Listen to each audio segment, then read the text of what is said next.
Paz de Cristo, irmãos. Já agradecemos por você estar em nosso canal. A mensagem que você irá ouvir vai impactar a sua vida, mudar a sua história, vai trazer uma experiência com Deus aonde você estiver. Abra o seu coração e sinta a graça de Deus em sua vida. Deus te abençoe.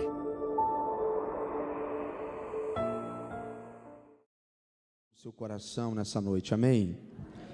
Enquanto você abre na riqueza do texto que se encontra no livro do profeta Jonas, capítulo de número 3, verso de número 1.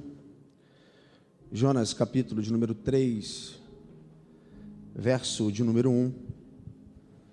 Eu quero externar minha alegria e gratidão, empregar ao Senhor, empregar através dele, ser um instrumento dele nesta casa, pelo qual eu sou filho na fé.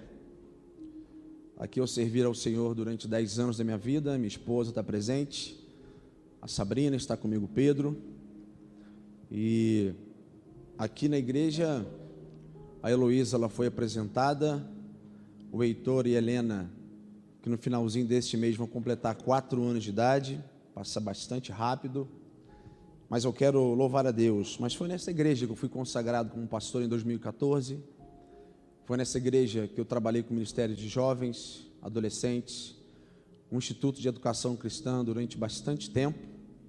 Foi aqui que nós trabalhamos também com o Ministério de Esporte, onde nós reunimos 94 crianças por semana para ouvir a palavra do Senhor através do futebol, através do balé. Enfim, eu quero louvar ao Senhor pela liderança desta casa, quero louvar ao Senhor por esta igreja, quero louvar ao Senhor por os amigos pastores, colegas, irmãos em Cristo, que é muito importante revê-los. Agradeço ao pastor Sidaco, que pessoalmente, juntamente com a Thaís, me fez um nobre convite de estar aqui com essa responsabilidade. Enfim, Deus abençoe a todos, que nós possamos ser alvo de oração da família de vocês, sempre, sempre, sempre, a nossa família, em favor da família de vocês. Amém, irmãos? Amém, irmãos? Livro do profeta Jonas, capítulo de número 3, verso de número 1. Quem achou, se coloque de pé em nome de Jesus. Eu não sei qual a expectativa do teu coração para essa noite, mas eu tenho uma notícia para te dizer, que talvez você saiba já: o Senhor está na casa. Jonas, capítulo de número 3, verso de número 1, a Bíblia diz assim: Veio a palavra do Senhor segunda vez a Jonas, dizendo: Dispõe-te, vai à grande cidade de Nínive e proclama contra ela a mensagem que eu te digo. Versículo 3. Levantou-se, pois, Jonas e foi a Nínive, segundo a palavra do Senhor. Ora, Nínive era cidade muito importante diante de Deus, e 3 dias para percorrê-la. Versículo 4 e último. Começou Jonas a percorrer a cidade a caminho de um dia, e pregava e dizia: ainda em 40 dias, e Nínive será subvertida. Vá para Mateus, por gentileza, capítulo de número 12, aproveitar que você está em pé comigo. Mateus, capítulo de número 12, verso de número 41.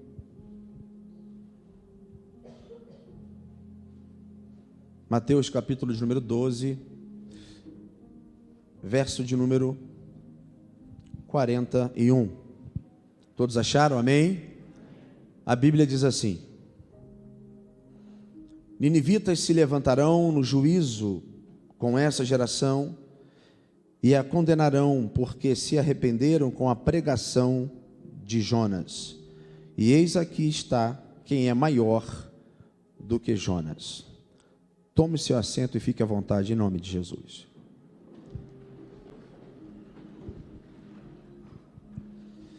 Amada igreja, a noiva do Cordeiro, simpatizantes da nossa fé cristã, santos obreiros que aqui estão reunidos, mais uma vez louvo a Deus por esta casa, aqueles que vieram com uma expectativa no coração, que Deus vai falar com você.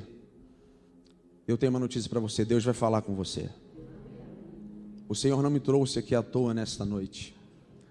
Desde já, quando a Thaís foi ministrada pelo Senhor, para falar do tema que nós estaremos pregando nessa noite, sobre o arrependimento, e é sobre ele que eu quero falar nessa noite, o propósito do arrependimento. Queridos, a mensagem do arrependimento, ela é a melhor mensagem do Evangelho de Jesus.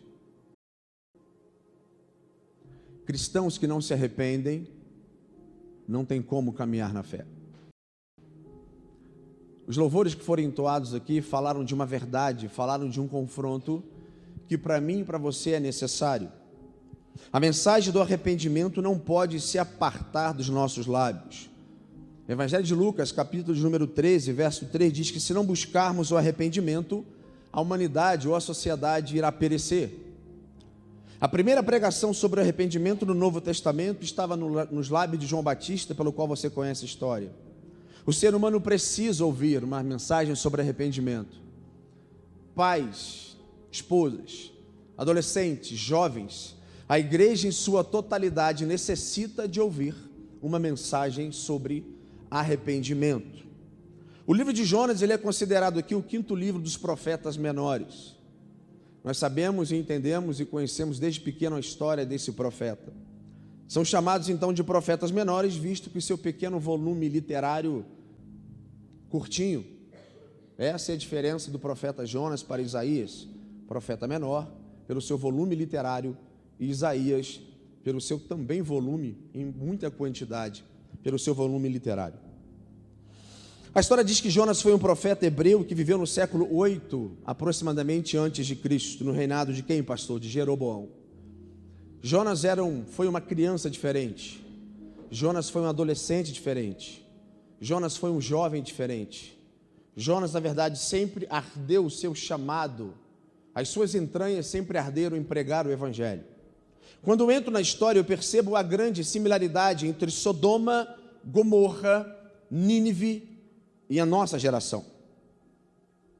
A Bíblia diz então, juntamente com a história e a tradição, que os pecados de Nínive eram semelhantes aos de Sodoma e de Gomorra. Por isso, a urgência na mensagem sobre o arrependimento. E sobre Nínive eu quero te trazer algo que talvez você nunca ouviu. Vire para o irmão que está ao seu lado e diz para ele assim: se prepare, nós vamos entrar em Nínive. Nínive ficava aproximadamente na Mesopotâmia. Meio, Tâmia, rios, ou seja, Nínive se localizava então na Mesopotâmia, entre os rios. Ela situava-se então entre o rio Eufrate e o rio Tigres. Eu estou trazendo um pano de fundo para que eu possa aplicar, para que você possa entender aquilo que eu estarei falando aqui nessa noite. Nínive então era conhecida por um dos berços da civilização da época e principalmente da civilização humana. Nínive era uma cidade muito antiga. A história diz então que Nínive era uma cidade extremamente violenta. Nínive era uma cidade muito grande, era uma cidade fortificada. De acordo com a história, você vê que Nínive tinha muralhas de 30 a 70 metros de altura.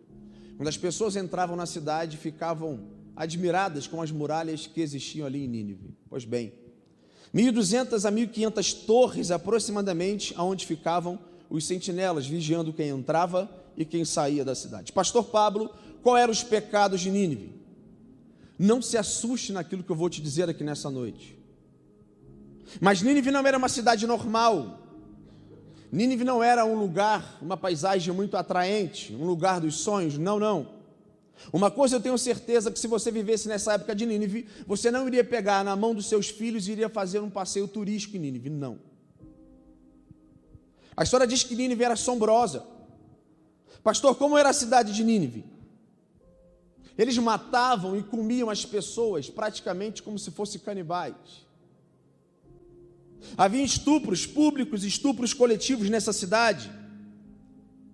Eles matavam, na verdade, tiravam as peles das pessoas. Eles empilhavam as cabeças das pessoas nas portas da cidade e quem passava aqui era um grande recado. Estamos falando de Nínive. O relacionamento depravado estava reinando em Nínive. Eles torturavam os profetas, eles cerravam as pessoas ao meio, Eles faziam escalpo. O que é o escalpo, pastor? É quando as pessoas arrancavam a pele craniana ao vivo e a cores das pessoas. Eles jogavam óleo fervendo nas pessoas e ficavam rindo daquele episódio. Esse aqui era o contexto da cidade de Nínive. E como igreja nós entendemos hoje, levantamos numa velocidade para criticar o profeta Jonas. Por que ele não foi para lá? Nínive era uma cidade pagã, uma cidade idólatra. Não sei se você sabe, mas de acordo com Naum, capítulo 3, verso de 1 a 4, você que gosta de anotar, era uma cidade cheia de mentiras, de maldades, assassinatos, de falcatruas, de feitiçarias, de magias, por bem, roubos e etc. A idolatria reinava em Nínive. Um dos símbolos da idolatria em Nínive era o peixe. Qual era a figura do peixe? Metade homem e metade peixe. A tradição diz que quando os profetas chegavam naquele lugar para pregar, os ninivitas tampavam seus ouvidos, as suas bocas, cortavam seus pés. A cidade não era nada agradável. E sabe por que Jonas não quis ir para Nínive? E nós muitas vezes, como igreja, nos levantamos em uma velocidade para criticar o profeta. Primeiro, por que Jonas não quis ir para Nínive imediato, pastor? Pelo qual o contexto que eu apresentei para você, estou apresentando aqui essa noite. Segundo, porque a tradição diz, não a Bíblia, a tradição diz que os seus pais morreram em Nínive. E algumas de suas irmãs foram estupradas em Nínive. Por isso ele recusa o tempo todo o chamado, porque ele não tinha sido curado aqui para curar pessoas. Mas o grande desafio de Jonas estava por vir, e você conhece a história. Deus fala com Jonas automaticamente, e Jonas entra em crise, Jonas é colocado no meio daquele navio, há uma tempestade, você conhece muito bem a história. A Bíblia diz que vem então um maremoto, os marinheiros com medo então começaram a clamar cada um seus deuses, e a história diz então que o mar estava bravido do lado de fora e Jonas estava dormindo. Até aqui ok, pastor, porque você conhece a história desde pequenininho. O mestre do navio então, não entendendo aquilo, descobre Jonas e diz: o que você está fazendo aí, rapaz? O tempo está lá fora, está comendo solto, o bicho está pegando, você está aí dormindo. E o desespero era tão grande que eles pensaram que poderia estar debaixo de uma maldição. A Bíblia diz então que eles lançam sorte. Como assim, pastor?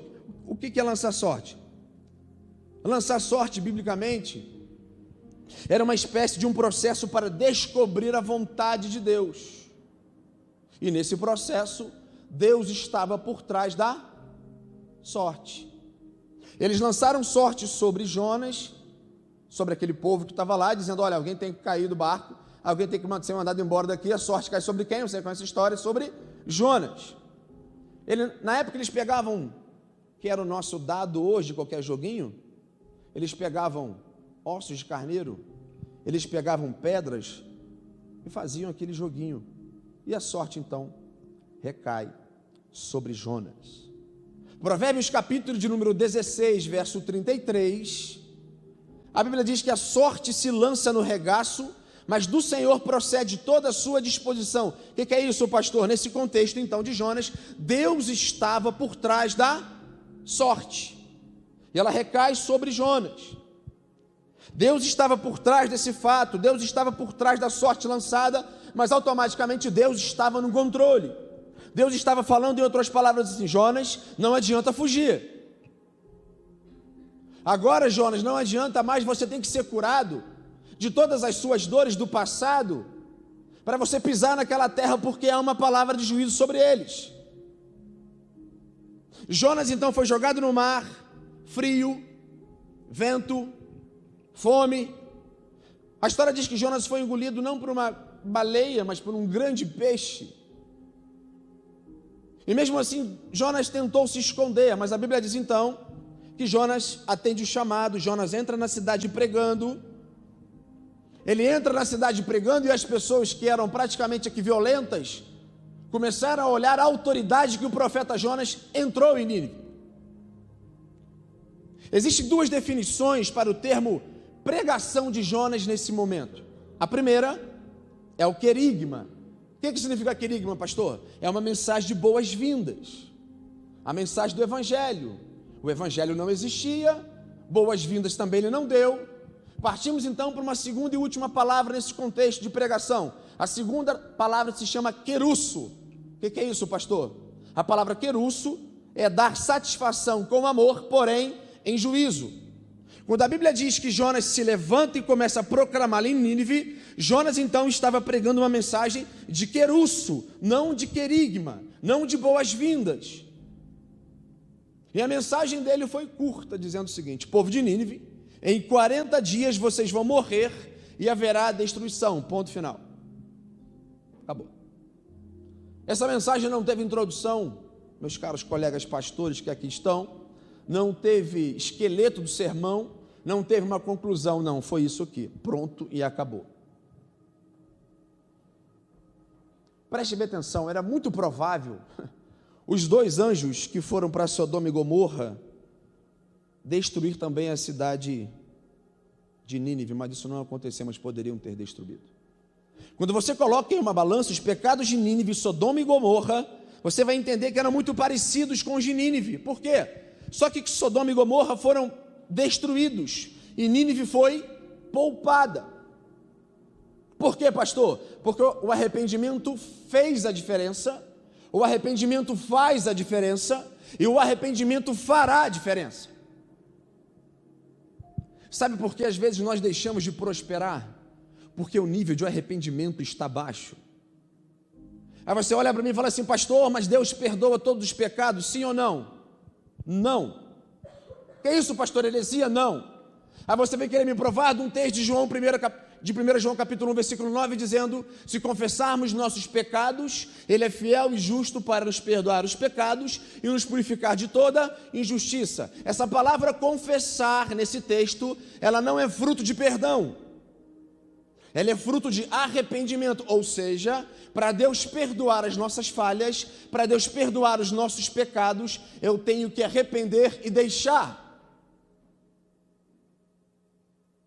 Mateus capítulo de número 12, verso 41, o texto lido diz assim: os homens de Nínive se levantarão no juízo com esta geração e a condenarão porque se arrependerão com a pregação de Jonas. Eis que está aqui um que é maior do que profeta, ou seja, no dia do juízo, Nínive se levantará. Veja bem o que eu vou te dizer. No dia do juízo, Nínive, que já passou, vai se levantar para julgar a nossa geração. Por quê, pastor? O trem foi tão importante que Jesus cita em Mateus capítulo de número 12, verso 41, o nível de arrependimento. Todos eles, você vai ver que todos eles se arrependeram em massa pela pregação de Jonas. Em outras palavras, Jesus está dizendo em Mateus que Nínive teve o profeta Jonas. Nós somos a geração do arrebatamento. Quantos acreditam nisso? Nós não temos o profeta Jonas. Nós temos a Trindade. Nós temos Pai, nós temos Filho e nós temos Espírito Santo, e mesmo assim nós não conseguimos chegar a uma ideia de arrependimento. Haverá mais juízo sobre a nossa geração do que a geração de Sodoma e Gomorra. Quem pregou em Sodoma e Gomorra? Ló, um profeta calado e omisso. Os ninivitas se levantarão contra essa geração. Nínive alcança o arrependimento. Agora, será que a nossa geração ela tem alcançado o arrependimento, pelo qual o tema deste musical, dessa conferência? Meus amigos, estamos vivendo uma geração em que as pessoas não querem mais se envolver com Jesus. Estamos vivendo uma geração em que as pessoas vêm para a igreja como se fosse ir para um clube social. Nós estamos vivendo uma geração em que as pessoas vivem de uma vida lá vão ter. Elas querem viver de qualquer maneira. Elas estão vivendo de uma vida sem compromisso. Estamos vivendo a época da hipergraça. O que é isso, pastor? A hipergraça, eu posso fazer tudo em nome do Evangelho e mesmo assim eu serei salvo e perdoado. O que é essa geração hipergraça? Ou muito falada aí por jovens, hipergrace? Essa teologia ela tem começado em nossos púlpitos. Está acontecendo um declínio dramático em nossas pregações, irmãos. As pessoas estão introduzindo teologia, misturando com filosofia, misturando com técnicas de liderança, chamados coaches, nada contra. Os púlpitos do Brasil têm se pregado terapia e têm se esquecido da teologia, o que provoca através do Espírito o arrependimento em mim, o arrependimento em você, o arrependimento na igreja. A hipergraça prega que o homem pode pecar à vontade e que você será perdoado. A hipergraça prega que você será liberado do pecado. A hipergraça prega que você pode pecar com a intenção, arquitetar planos. A hipergraça prega que não podemos falar mais em pecado. A hipergraça está pregando por aí que a santidade não é mais prioridade. A hipergraça está pregando que o Antigo Testamento, como foi falado pelo nosso pastor Walter, pode ser rasgado. Não. A hipergraça ela está pregando que o Antigo Testamento pode ser ignorado. A hipergraça ela está pregando que os cristãos podem discipular outras pessoas de uma forma errada. A hipergraça ela prega mensagens motivacionais e positivistas que estão assim lotando as nossas igrejas. Eu observo algumas características na cidade de Nínive. Primeiro, a primeira característica da cidade de Nínive não tinha um evangelho, e nós temos. Nínive não tinha trindade operando na cidade, mas nós temos. Nínive não tinha atividade do Espírito Santo, como teve em Sodoma e Gomorra, não. A segunda característica, baseada nesse texto aqui, que Nínive tinha um pregador, o profeta Jonas, ok, mas Sodoma e Gomorra teve um pregador, chamado Ló, sobrinho de Abraão, porém calado, e porém omisso, profeta calado. Agora deixa eu te falar algo aqui nessa noite. Eu costumo dizer que uma geração morre quando um profeta se cala, quando o profeta é mudo e o profeta não quer ver. Profetas calados são chamados de assassinos de gerações. Profetas calados são chamados de omissos. Quando um pastor, quando um evangelista, quando um pregador se cala, a frieza espiritual bate na porta.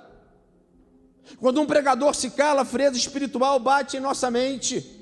Quando um pastor se cala, a frieza espiritual bate no coração do povo, ou seja, profetas que condenam uma nação, uma igreja, um povo à morte e automaticamente assinarem o seu certificado de óbito espiritual, porque não há mais confronto. Nós temos vivido uma geração de profetas calados, profetas mudos. Como assim, pastor? Profetas até então que não querem ser comprometidos com a ideologia denominacional. Profetas que amam os seus cargos, profetas que amam o seu PR na frente, profetas que amam o seu líder, o seu diaconato, o EV na frente, o evangelista tal, profetas que amam mais os seus status, profetas que gostam de massagear o ego no final da igreja. Eu preciso ser profeta aqui nessa noite, eu preciso que você abra o seu coração para entender aquilo que está acontecendo aqui nesse texto e a sua aplicabilidade em nossas vidas. O profeta que não são perigosos para o diabo em momento algum.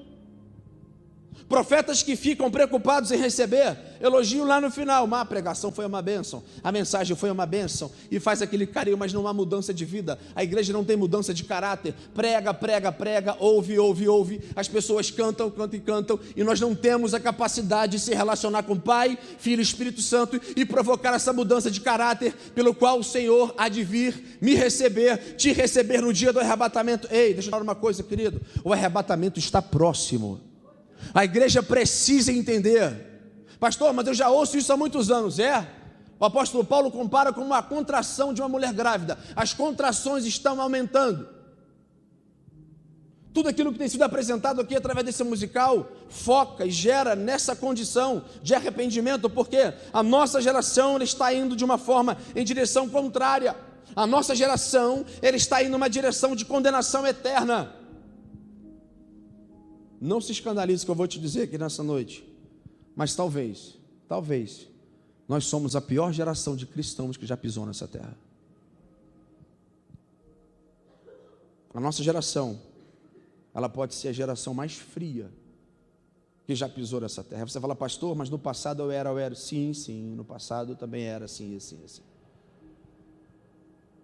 Quando eu olho para os tempos bíblicos e comparo com a nossa geração, não houve tanto acúmulo de pecados e falta de arrependimento, cidade, bairros, nação, conforme nós temos hoje.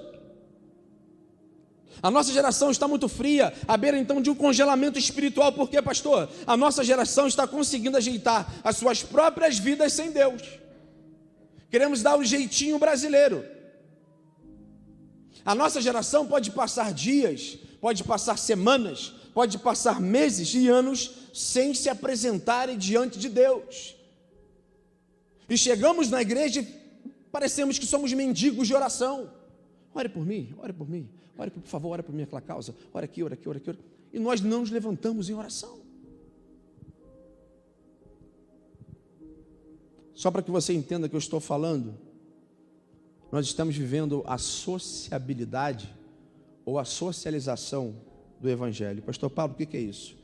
É o Evangelho legal, é o Evangelho bacana, é o Evangelho top, é o Evangelho irado, é o Evangelho da moda, mas que quando prega não transforma a vida de ninguém. A socialização, então, ela passa pelos Estados Unidos, passeia um pouquinho pela Inglaterra e chega na pressão no Brasil. É quando, então, as igrejas se reúnem com um ajuntamento, colocamos roupas bonitas, maquiagens bonitas, isso não tem pecado nenhum, claro que não, mas só queremos as transformações por fora, não queremos a transformação por dentro. O cristianismo, de acordo com o enfoque gospel, o cristianismo, não fofoca gospel, enfoque gospel, o cristianismo tem se tornado a religião social do Brasil,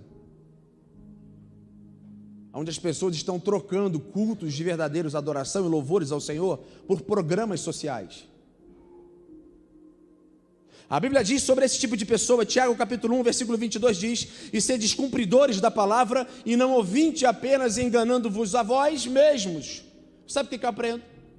A nossa geração ouve, mas não conseguimos chegar a um arrependimento. E queremos que Deus abra o mar, e queremos que Deus faça isso, faça aquilo, mas espera aí, há um processo nisso. Não conseguimos buscar transformação. Ouvimos, mas não queremos mudança pelo lado de dentro, mas somente mudanças pelo lado de fora. Eu costumo dizer que o juízo de Deus, ele não vem sobre aquele que já pecou, ele vai vir sobre aquele que está pecando. O juízo de Deus virá sobre aquele que está pecando e não se decide mudar a sua vida. 1 Coríntios capítulo 6, versículo 12, e prepare o seu coração para essa palavra aqui, diz assim: todas as coisas me são lícitas, mas nem todas convêm. Eu quero separar esse texto aqui. Todas as coisas me são. Pastor Pablo, eu posso me drogar? Pode. Pastor Pablo, eu posso me prostituir? Pode. Pastor Pablo, eu posso adulterar? Pode. Pastor Pablo, eu posso ser um aqui na igreja e em casa ser outra pessoa? Pode. Pastor Pablo, eu posso ser um servo aqui, chegar em casa, meter a mão na minha esposa? Posso. Pastor Pablo, eu posso tomar a Santa Ceia aqui e depois tomar uma cervejinha? Pode. Pastor Pablo, eu posso colocar uma roupa de crente aqui e chegar em casa colocar uma roupa sensual, ou na escola, faculdade, no meu trabalho? Pode. Pastor Pablo, eu posso ter 3 mulheres fora? Pode, só que tem um problema, você não vai ouvir o último toque da trombeta. Todas as coisas me são lícitas, mas te convém. Escute, hoje a sua carne, ela pode fazer você sorrir, mas amanhã ela pode fazer você chorar. A nossa geração sabe que tem que orar, mas não consegue. A nossa geração sabe que não podemos murmurar, mas murmuramos. A nossa geração sabe que não podemos falar mal da igreja e falamos mal da igreja. Posso te dar um conselho? De um novo pastor e de um amigo: não fale mal da noiva de Cristo. Essa é a geração que Jesus está falando em Mateus que Nínive vai ser ressuscitada, vai ganhar corpo, alma e espírito para julgar a minha e a sua geração. Que é isso, pastor? Já passou? Já, mas Mateus lembra a nós, a mim e a você. Para reverter o quadro de Nínive. Se eu fosse terminar a mensagem aqui, todo mundo fosse embora para casa, o pessoal ia sair daqui trêbado. Mas eu quero chamar a sua atenção. O que Deus fez para reverter esse quadro de Nínive com um arrependimento? Como que arrependimento chegou a Nínive mediante esse contexto? O convite da pregação de Jonas em Nínive foi muitos. Não foi. Foram poucos. Nínive não teve muitos convites de arrependimento. Nínive não teve muitos profetas. Não. Nínive não teve nenhum privilégio. Quando nós analisamos a psicologia do desenvolvimento do profeta Jonas, Jonas não era nada alegre, não. Semblante fechado. Não era amoroso. Jonas era muito autêntico. Mas a história diz que uma palavra, uma frase dele, o Senhor tomava ele de uma autoridade tremenda para anunciar essa palavra aqui. Isso que veio a chamar a atenção. E olha o sermão de Jonas, qual foi, pastor? Em 40 dias vocês vão morrer. E ponto final. E ele entrou na cidade, falando e pregando esse tipo de mensagem. Jonas não pregou aqui uma palavra de boas-vindas, conforme eu falei, não. Jonas anunciou a pura verdade. Eu não sei se você sabe, mas Jonas, ele tem um apelido. Qual apelido, pastor? Trovão da lei. Aonde Jonas chegava, ele dava aquela rajada de lei. A autoridade vinha sobre ele. A sua pregação nesse tempo foi como trovão. Jonas não proclamou nenhuma mensagem de esperança. Jonas não proclamou nenhuma mensagem de promessa. Não. Jonas não proclamou nenhuma mensagem de barganha. Jonas não proclamou nenhuma mensagem de autoajuda. Jonas não proclamou nenhuma mensagem de autossatisfação. Ele declarou que em 40 dias o povo iria morrer. E a história diz então que as pessoas começavam a chorar desesperadamente por Nínive, buscando arrependimento. Você já se imaginou pregando na calçada da fama? Na escola, na faculdade, no seu trabalho dentro daquela oportunidade, daquela ocasião, e você falar, e as pessoas começarem a chorar pelos seus pecados, arrependidas pelos seus pecados? Esse mover sobrenatural começou a acontecer. Deus me trouxe aqui nessa noite para avisar para você que chegou o tempo de mudarmos de vida. Deus me trouxe aqui nessa noite, baseado nesse tema desse musical, que precisamos buscar uma mudança em nosso caráter de uma forma urgente. Deus me trouxe aqui nessa noite para dizer que chegou o tempo da palavra rasgar a sua alma. Chegou o tempo de aceitar Jesus fielmente. Chegou o tempo de você deixar Deus ser Deus na verdade na sua vida. Chegou Deus da verdadeira conversão nessa noite. Aquela conversão não do passatempo, não de ontem para hoje, não. A conversão genuína, de mudança de caráter, de vomitar pelo pecado, de sentir nojo pelo pecado, de olhar aquilo e falar, eu não quero mais aquilo, dar a minha volta e o mar se abrir sobre a sua vida. E as pessoas vão começar a se levantar, tendo inveja. Não, é porque se levantou um homem, se levantou uma mulher, se levantou um jovem, se levantou um adolescente cheio do Espírito Santo. Eu estava indo para lá e de repente eu vou para cá, o mar vermelho começa a abrir e as coisas começam a acontecer. Isso é barganha? Não, isso é arrependimento.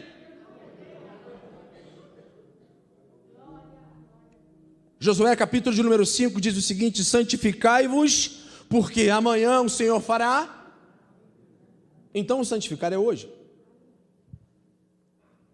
Achei muito oportuna, Thaís, essa mensagem, porque amanhã começa a semana de avivamento.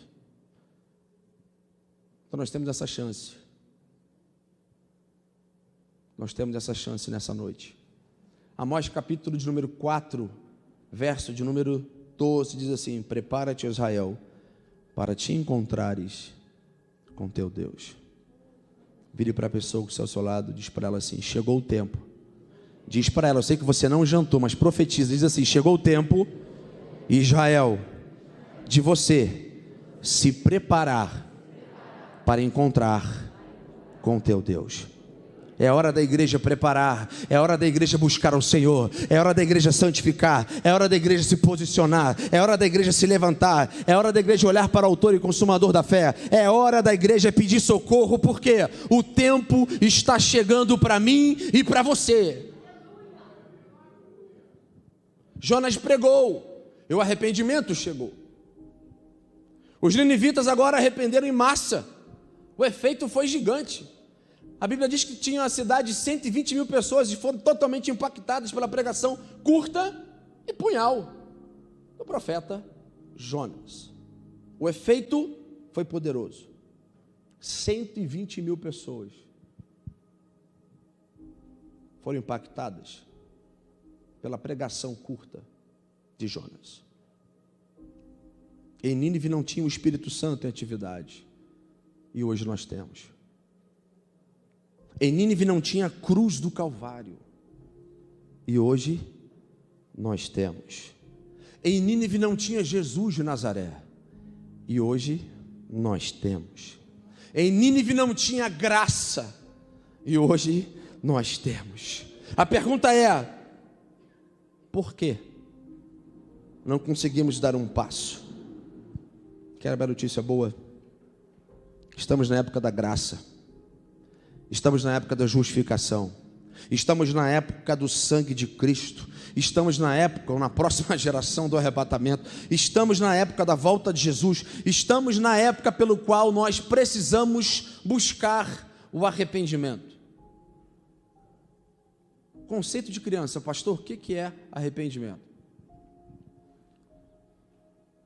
Tem 3 semanas que eu pude pegar meu certificado de doutorado em teologia. E uma das crises maiores era conceituar arrependimento. E levantou um aluno bem simples e falou assim: arrependimento é quando eu estou caminhando para cá e viro o lado e o caminho para cá. Pegou. Nós somos assim. Porque enquanto tivermos prazer, enquanto a sedução nos pegar, enquanto as tentações planejar algo para nós estamos e é gostoso, você vai querer ir para lá. Mas a ordem para mim e para você é: mude de lado, vamos para lá, porque quando eu vou para lá, a graça me justifica, o sangue me justifica, a graça do Cordeiro que está aqui nessa noite nos justifica. Nós temos um alvo da soberana vocação de Deus em Cristo Jesus. Ei, o mar só vai se abrir, porque se você olhar para trás, Faraó te intimida e você tem medo, e você vai parar no mar, e o mar vai te engolir, e você vai morrer como os cavalos de Faraó.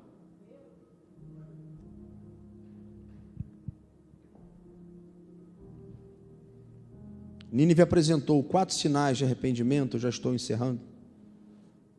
Nínive apresentou 4 sinais de arrependimento. Primeiro sinal, Nínive sentiu dor pelo seu pecado. Quantos tiveram experiências magníficas aqui na pandemia? Levante as mãos. Nós tivemos experiências magníficas lá em casa. Ninguém podia sair, você conhece a história. É onde Deus começou a visitar. E teve uma vez que eu comecei a olhar, meus pecados estavam perdoados. E Deus começou a me lembrar de tudo aquilo que eu já fiz. E eu levantei, era 00:15 mais ou menos. Foi a época de ver todos os tipos de séries bíblicas, né? A galera viu toda. Lá em casa foi assim, ficava eu e Luiz até 2 horas da manhã vendo. Depois a gente começava a orar. Mas teve um dia que o Senhor me pegou de jeito. Eu senti dor pelos meus pecados. PR? Sim. Pastor? Sim. Ser humano igual a você. Carne igual a você. Eu senti dor. E sabe qual é a sensação que me deu? De vômito. Aquilo vinha, aquela sensação de azia, porque eu lembrava, mas foi a minha experiência. Pastor, mas tinha sido perdoado, ok. Porque o arrependimento, estávamos conversando, eu e minha esposa, o arrependimento ele tem que ser diário, constante. O primeiro sinal de Nínive é que Nínive sentiu dor. Nínive sentiu tristeza, raiva por ter errado. A cidade, quando olha para trás e vê a quantidade de pessoas que elas matavam vivas e comiam, elas sentiam dor. Pais, mães foram mortos de uma forma absurda nesse tempo ninivita. Nínive sentiu que estava longe de Deus. O segundo sinal dos ninivitas ao arrependimento, Nínive ouviu e buscou ser redimida. Esse é o nosso propósito, ouvir e buscarmos a remissão todos os dias. Os corações dos ninivitas queriam reparo, eles estavam ansiosos, eles queriam mudar de vida, mudar de caráter, mudar de direção. Eles queriam consertar o que tinha feito mal. Quando eles olhavam para o passado, falavam: meu Deus, eu preciso que o Senhor entre aqui na minha vida, e obrigado pelo profeta Jonas. Eles queriam caminhar livremente. Caminhar no Evangelho e seguir as promessas de Cristo para mim na sua vida é você olhar para o passado, sentir até dor por aquilo que você já fez. É o nosso espinho na carne. Mas olhar para frente, porque Jesus já lavou os seus pecados e os meus na cruz do Calvário. É sentir força, sentir graça. Porque senão o diabo se levanta numa velocidade tremenda para te acusar e te paralisa. Neutraliza a sua consciência. O apóstolo Paulo diz que mentes cauterizadas são mentes que já perderam o temor e o tremor diante do Senhor. A gente erra e não sentimos mais dor. Quando isso acontece na minha e na sua vida, mente cauterizada, coração espiritual parou de bater. Se alguém chegar na tomada e tirar, infarto. Parada. Terceiro sinal dos ninivitas e penúltimo, ao arrependimento. Nínive teve que conviver com a dor do passado, mas porém perdoado. A história diz que eles conviveram com seu passado, sim, mas um dava ânimo, força, alegria, dizendo: olha, nós fizemos errado, matamos muitas pessoas, mas o Senhor nos perdoou através do profeta Jonas. E aquele juízo então, que era para ser em 40 dias, a dor do erro então ficou incubado dentro do coração dos ninivitas, para que eles então lembrassem, sim, mas para que eles pudessem avançar no Senhor.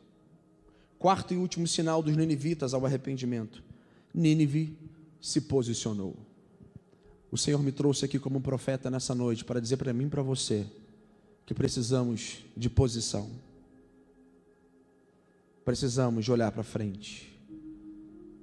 Quando somos posicionados, Deus libera as bênçãos sobre a minha vida e sobre a sua vida. Os ninivitas começaram então a se reposicionar.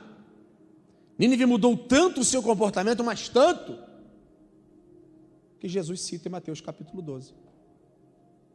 Nínive percebeu que precisava mudar o seu comportamento, claro, mas o profeta Jonas foi instrumento para Nínive. Eu encerro dizendo: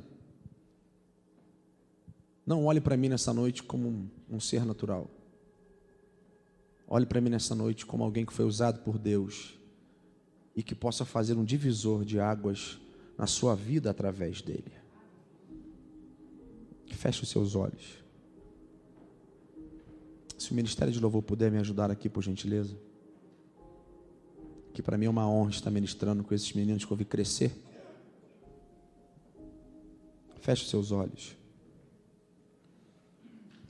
Deus me trouxe aqui para te dizer: prepara-te, ó Israel.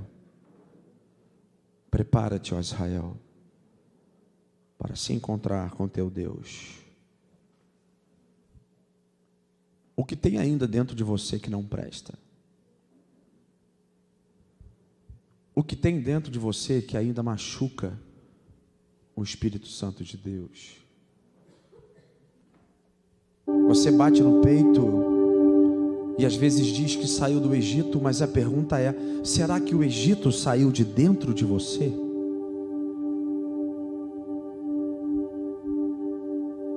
Olhe para nós, Senhor, nessa noite, e vê se há em nós algum caminho mau. Purifique-nos, ó Deus, baseado nessa palavra.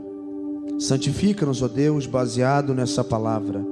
Limpa-nos, ó Deus, baseado nessa palavra. Deus, nos perdoe, porque muitas vezes brincamos com a Tua graça. Brincamos com o Pai, brincamos com o Filho, brincamos com o Espírito Santo. Deus nos perdoe pela frieza espiritual que muitas vezes bate na nossa porta. Bate na nossa porta.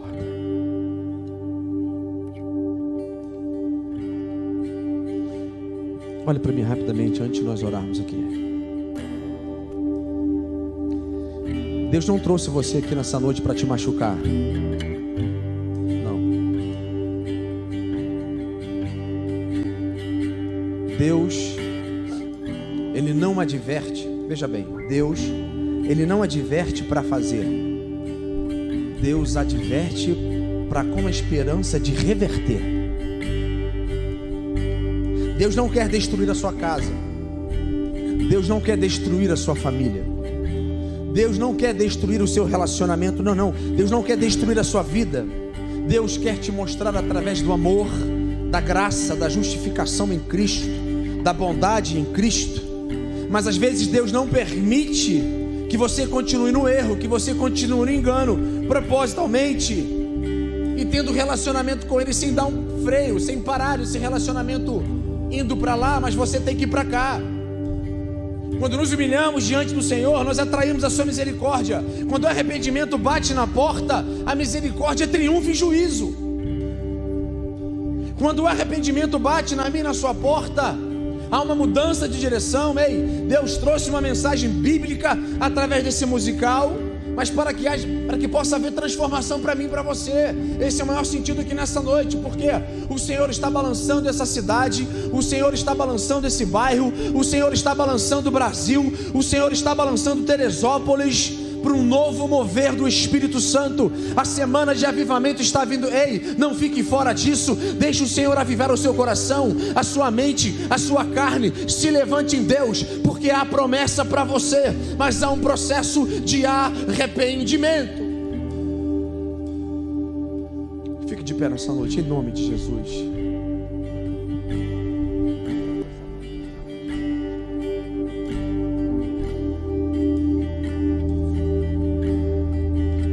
Feche seus olhos e levante suas mãos o mais alto possível. Eu quero profetizar na sua noite, aqui à noite na sua vida.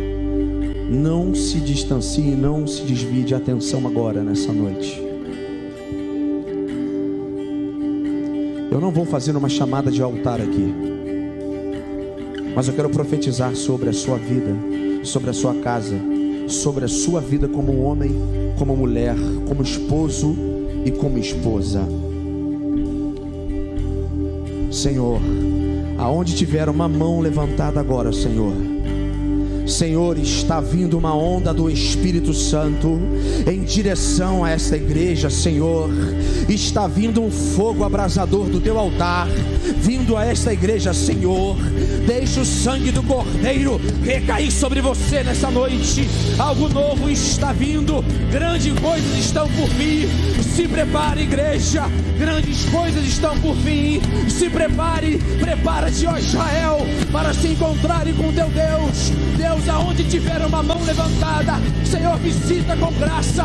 O Satanás tem se levantado, o diabo tem colocado bandejas, mas o Senhor me trouxe aqui nessa noite para, através do Espírito Santo, blindar.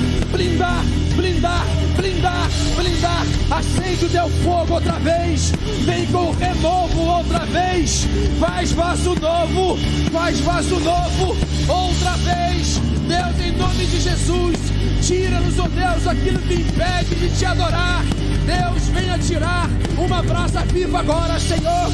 E aonde tiver uma mão, que essa mão possa ser queimada pelo teu Espírito. E aonde tiver uma mão levantada, possa receber o perdão, possa receber a graça, possa receber a justificação, possa receber o teu Espírito. Deus, em nome de Jesus, eu profetizo vitória sim, mas processo. Eu profetizo vitória sim, mas processo no dia a dia.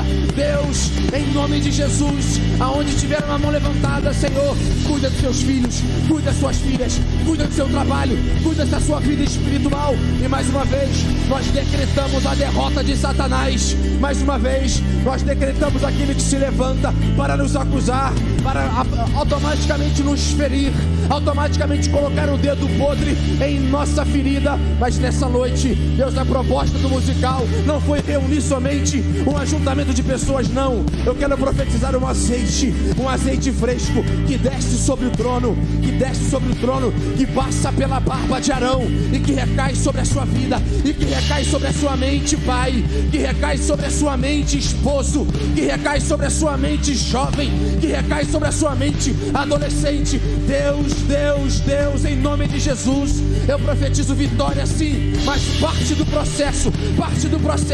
Deus, nós estamos aqui, é para profetizar, sim, é para receber do Senhor, sim, Senhor. E se ainda tiver um osso aqui, Senhor, profetizamos agora o teu Espírito. Comece a levantar esse exército em Barra de Moí. Comece a levantar homens e mulheres que vieram aqui nessa noite, não para assistir um pregador, não para assistir uma apresentação, não, mas que vieram buscar o teu Espírito, e que possa sair daqui cheio do teu Espírito. Senhor, em nome de Jesus, eu te louvo, eu te agradeço por essa noite, em nome de Jesus, em nome de Jesus, em nome de Jesus, em nome de Jesus. Adore ao Senhor, querido, adore ao Senhor, tenha liberdade. Senhor, olha para dentro de nós, isso, ore, se for preciso chore, a presença do Senhor está aqui, chore, ore, chore, meu Deus, usa as nossas vidas como um profeta, usa as nossas vidas como um caminho do Senhor, usa Senhor.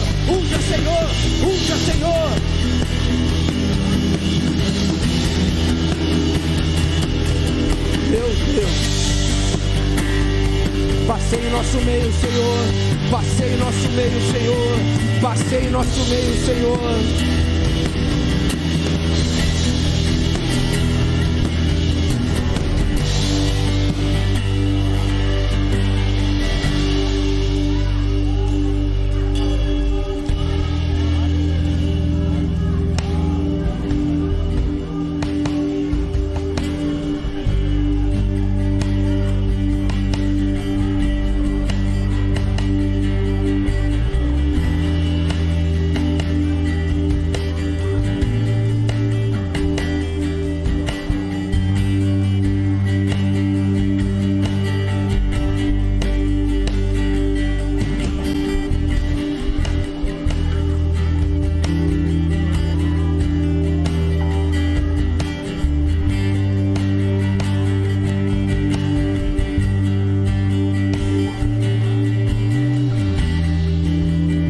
O Senhor me mostrava pessoas entrando aqui nessa noite acorrentadas pelo diabo. Aí você diz assim: pastor, como assim? Eram crentes acorrentados. Mas eu tenho uma boa notícia para te dizer. Algumas pessoas que entraram aqui acorrentadas pelo diabo, nós estamos vendo, mas barulhos de espadas, barulhos de batalha espiritual foram lançados aqui nessa noite. E alguns irmãos que entraram aqui nessa noite de uma forma acorrentada, os anjos começaram a bater muito forte nessa corrente. E conforme você levantou as suas mãos e recebeu essa profecia, as correntes caíram. O mundo da escuridão caiu sobre você. A partir de hoje você recebe um pulmão espiritual novo. A partir de hoje, a partir de hoje o Senhor te dá uma mente nova. A partir de hoje o Senhor te dá pensamentos novos. A partir de hoje o Senhor te dá um coração, átrio, ventrículos, de uma forma espiritual, que venha pulsar o sangue de Jesus, o sangue do Cordeiro, o sangue daquele aspergido na cruz do Calvário. Ele trouxe para você mudança. Se ligue nessa profecia, querido. Se ligue. Em nome de Jesus, olhe para mim, por gentileza.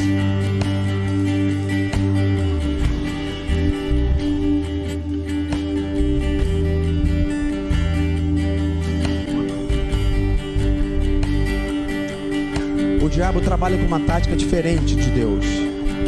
O diabo, na verdade, ele exalta o homem mas depois ele abate o homem.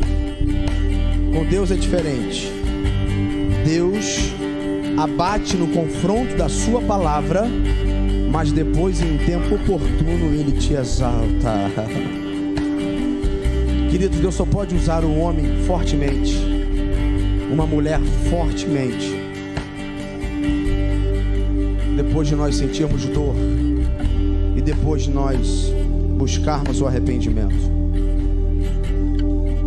Eu encerro dizendo uma frase de John Piper, que ele diz o seguinte: Deus ofende o coração do homem para revelar e para alcançar o seu coração. Você pode achar que Deus te ofendeu nessa noite. Você pode achar que Deus ofendeu a sua natureza nessa noite. Você pode achar que Deus te feriu. Você pode achar que Deus ofendeu a sua carne, mas não. Deus só quer o seu coração. Vire para a pessoa que está ao seu lado e diz para ele assim: Deus só quer o seu coração. Dá um forte aplauso ao Senhor, porque Ele é digno.